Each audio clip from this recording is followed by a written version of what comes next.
Today we have Lisa, the Librarian of the Knights of Favonius. Lisa is my second main DPS that I run on my Mona Lisa team. Fun fact, did you know that Lisa is actually extremely afraid of pumpkins? Outside of her fear for pumpkins though, as a free-to-play unit, I think she can add a bit to your team, whether you're going to run her as a support or whether you're going to run her as a DPS. There are ways to build her that can make her useful. This unit does have some cons. A couple of the free-to-play units aren't as great as the regular units, but I love Lisa, and I'm going to show you how you can use her. So when it comes to Lisa, there are two ways that you can build her. I've built her specifically because I enjoy using her skill, but typically if you were going to run Lisa, I think it'd be better to run her as a support, unless you really like her as a character and you like her game plan. For my artifact set, I have the 2-piece Thunder Fury and the 2-piece Gambler, as well as an off piece here that gives me attack percentage up. So, the interesting part about Lisa is you could run her with Thunder Soother. If you use all Thunder Soother, as you can see here from one of her students, Razor, if you didn't know that, that's also another fun fact, they will be affected by electro damage by 35%. So you could run her this way. I would do it if you're kind of running her as either a support or maybe like a sub DPS. I have built her, however, is to focus on her E skill. I have the Gambler set because it buffs up the skill's damage by 20%, and then the Thunder Fury also gives electro damage. If you're going to make Lisa a DPS, you have to use what's most efficient with her, and the most efficient thing with her is her skill. If you go to her talents and look at her Violet Arc attack, this attack is the very long attack that leaves you most vulnerable, but also gives you the most chance for damage. As you can see here from the skills attributes, the scaling for this attack is insane to some degree. Just pressing her attack will give you about 1,000, will give you 100%, okay? Non-conductive holding damage, so with no like stacking, and if you don't know anything about her stack, I'll let you see it in a second, you'll get 400 times, or 400% of the attack, my apologies, 400%. With stack 1, 500. With stack 2, 600. With stack 3, about 700. We're almost there. And this is not maxed out. This is level 6. I still need some of her talent pieces from the dragon. I'm going to be doing that later. Now, the part that I enjoy about this most is her E button is spammable. This is a 1-second cooldown. So you can get 100% of her attack out in 1 second. Over and over. You can move, you can press E. It's not that difficult. The holding one's going to take you a little while, so you can switch her out and then run somebody else back in. Usually I might switch to Mona, let her build some energy, or switch to Jean, let her build some energy, and then come back to Lisa. Her Lightning Rose attack also allows her to be useful in her support role. So if you're running her as a support, what you can do is just allow her to get her her Lightning Rose, and then just let her throw it out. It makes an area of effect. The discharge damage isn't crazy, but it allows you to now proc Elemental Mastery because you'll have electro damage, and then you can switch into your Sucrose, into your Mona. It is kind of expensive though, so keep that in mind. This is an expensive ult versus some of the other ones. It's 80. Regular attack isn't anything crazy to talk about. I think it's okay, especially the charge attack. You can kind of run out of stamina just a little fast, but I haven't had to worry about it too much. She's quick because she teleports as she's using her attack. Really, this move really right here is one of her game changers, but it's also her most vulnerable move. Now, one of the great things you get after you level her up a bit is her charge attacks also apply the status, and the status is very important to the Violet Arc. The Violet Arc typically is what you would use to put on the status, but you can also now just use her charge attacks, which makes it a very nice combination that you get out of it. If you go to her Constellation 6, you automatically stack 3 Violets. This is the only one I'm going to talk about, because if you get this for Lisa, if you get a bunch of these and you're like, oh my gosh, I'm stuck with A C4 Lisa, why would I ever want to get here? This makes her very viable. If you want her to be kind of broken, here you go. If it automatically stacks 3, you automatically get the 700 damage every time you can use her E skill. Now, the issue is going to be using that, but we'll get to the field right now. So her first set of moves is Lightning Touch. I like the fact that she teleports at the end. It makes it a bit easier to dodge and to escape and get out of things. If you hold a direction after her last attack, she will teleport to the direction you are holding. It can be a little tricky. As you can see, I'm going back, but it's nice to just get some distance away from your opponents. And then if you hold a charge attack, you will get this large area of effect for damage. You can see it again here as an example. I hold. Oh, oops. I hold right here, and I hit multiple opponents. Now, there was a little bit of elemental mastery there, but you get a good amount of distance. You can stay back and just flick your finger. 5,000 damage. It's pretty good. So Lisa's skill is the Violet Arc. She throws out a ball. It follows, it tracks, and it stacks. As you can see that number going up there, that is the stack for her attack. And this is what makes her kind of dangerous. If I hold this and I'm not interrupted, I'll do an area of effect attack that will send out a bolt of lightning to attack anybody that's within the vicinity. When you stack all 3 on one opponent, you will do maximum damage. Now, the one drawback with this is sometimes shields will block her attack. That time, no, and as you can see, that was 18k. It's an impressive move when you can get it off, but like with the giant one over there, it's a bit more difficult to land that attack. Typically, though, the way I would tell you to play her, let me show you how. So you can wait for the opponent to turn their back, and then just keep throwing these. As I told you beforehand, it's a 1-second cooldown. So though it won't work through shield, you let them charge. I'm doing 1,000, and sometimes with crit, 3,000 damage. As you can see here, she's very ineffective against the shield. A lot of your characters won't be so great against the shield unless you can present an opportunity to distract them or to have them focusing on something else.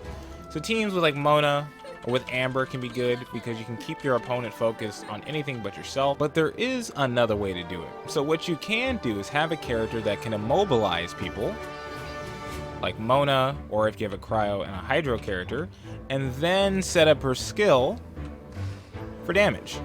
Now, with Mona, I can't stack on them because that would pop them out, but as you can see, that was about 18k from Lisa, and then another 10k from Mona. So, you can really have some really good combinations from this if you have a Barbara, if you have Kaya, with your free-to-play characters. If you can keep them frozen for long enough, you can just come out and use Lisa's big stack damage. Boom. These characters are a bit weaker, but even level 90 enemies I have gotten 19k on. Lisa's ult is the Lightning Rose. It makes an area effect where it electrocutes opponents that get in here. They don't want to work for me, so I'll hold them in here. As you can see here, it does damage. It also pushes the opponents out. Bigger enemies like this, it won't have that same effect. It's just good overall damage. And what you can do is you can mix the two areas. So let's say if I would have used Jean's ult, I would have gotten Swirl from doing this and also having that in the same vicinity. As you can see here, I'll demonstrate it now. You can stack within this area and it's just easy swirl damage for nothing. Like, you get so much here and you almost kind of give yourself a little safety net. It's not the greatest with big enemies like this, but it's constant damage, constant pressure. If you can attack at the moment, it'll at least do some attacking for you. It's kind of nice against the mage shields, and you can't really go wrong with it. Probably be better off running Lisa as a support, unless you want to dedicate time to her like I have with the Gambler set. Luckily enough, the Gambler set is a purple set, so you have it a little bit of an easier time until we have other sets that might come out that might boost skill. But she's really fun to use. I run the Solar Pearl on her, but anything that might give her crit damage is very helpful. You can either run Lisa to go for consistent damage by just upping her attack and her electrical damage, or you could focus on crit rate, which I think is it's more fun, honestly, to see those big numbers. That 19k is coming from a piece that I have with like max crit damage for her Thunder Fury set. You can see she's not like the craziest damage unit, but she can really, really work out if you build around her. Oh my gosh. As you can see here, we're going to do that shield popping I was talking about earlier if he stays in the area. And then you can just, again, switch to Jean, or you have a character that can bring them in. You can run around them and then like push them in. But she kind of gives you a lot of options to work with. I feel like she's a good all-around character to fill a couple of roles. Again, if you can get another Electro character like Razor or Official, they'll probably be a better support for you. But I enjoy playing Lisa, and I feel like the most important part of this game is to really enjoy the characters you use. To talk about some of the cons with Lisa, and it's the most obvious one in the room, you can't move while doing this. So you will take damage. If you're going to play Lisa, it's almost mandatory, and I guess with like every team, it's kind of mandatory. A healer is very, very, very nice to have. This way Lisa can kind of go around without having to worry too much, but if you're fighting enemies like the Fatui, it's not the easiest thing in the world. With the fire one, it's very simple, but like if you're fighting the hammer Fatui, which you should be switching to your cryo character anyways, unless they've stood still or you've already taken them out, it's just not the best. Like it can be quite irritating. This is fun. Like I enjoy doing that. It gives me a little bit of a power craze. Outside of that, I guess her regular combination isn't the worst. Her ult's very useful, I would say. I don't build her for her ult, so I don't know like the max potential damage for it. But given that with other ults you can kind of have some elemental propping, it's great outside of the fact that it's going to take a lot of energy. There is one other downside, goes with the cons, but it's not actually the worst. I'm just kind of lazy when it comes to getting her leveling materials. A little pet peeve of mine is just the Vile Berries. There's a lot of them, but then I have to go look for their specific locations in every world, and this is every leveling material. So again, let's just take this with a grain of salt. This is my pet peeve. There might be one more con to Lisa as well, or a pro if you see it this way, if you're playing with her Japanese voice.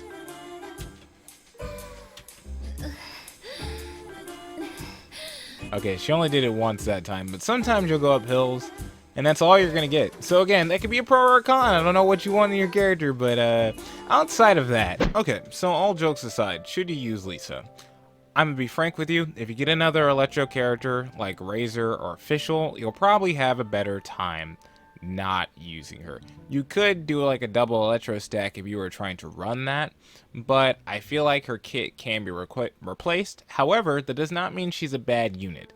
I'm not really in the belief that there's bad units in the game. We have seen people go through the Spiral Abyss 12 with almost every character. So you can use her if you like her, and that's the exact reason why I use her. I enjoy the little bit of difficulty she adds to the game with trying to use the skill, because I find it very rewarding. Her kit, outside of her skill, is, I would say, decent. Like, you can't really go wrong with her normal attack. Like, it's not the most damage in the world, but you're doing damage. Her ult's good. Like, I just think it's good support. It's a bit expensive, but you now have Electro damage just on the field and pressure if you're not currently attacking. If you have to switch to heal, you now have something that's still attacking the enemy as long as they're in the area. And most enemies, it's not going to be hard to get them to run or stay in the area of that little, well, that big circle. It's a big circle. Her E skill, the circle forward's actually pretty big as well. If you're just running back and then using her E skill while doing that, it's not too difficult. As you saw from some of the clips from the intro, if you like the intro, please leave a like. Those things take a while. I got some big damage with her to the point of 20k by herself. Now, she's a bit of a selfish unit, seeing it for the fact that you're really building her to do damage with her skill if you're building her like I am. If you're building her for support, then she's an all-around normal unit again. But outside of that, I don't really think her cons are so huge that you can be like, oh, she's unusable, or she's just so bad that you can't use her kit. You can use her kit. I feel like some of her and the Knights get a bad rap.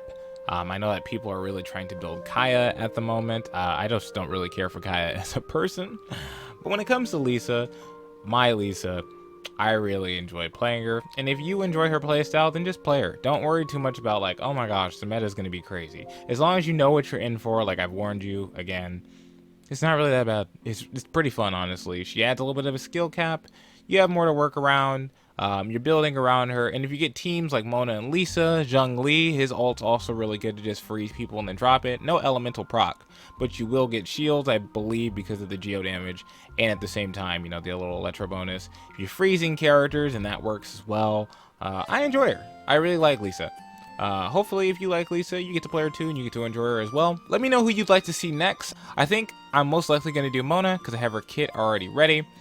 As well as Ganyu, I kind of have her stats already ready, but I kind of want to wait like the week first to see if there's going to be any better builds for her or anything else I can add in information. You'll kind of get my first idea of her, and maybe I'll do a part 2 video to that.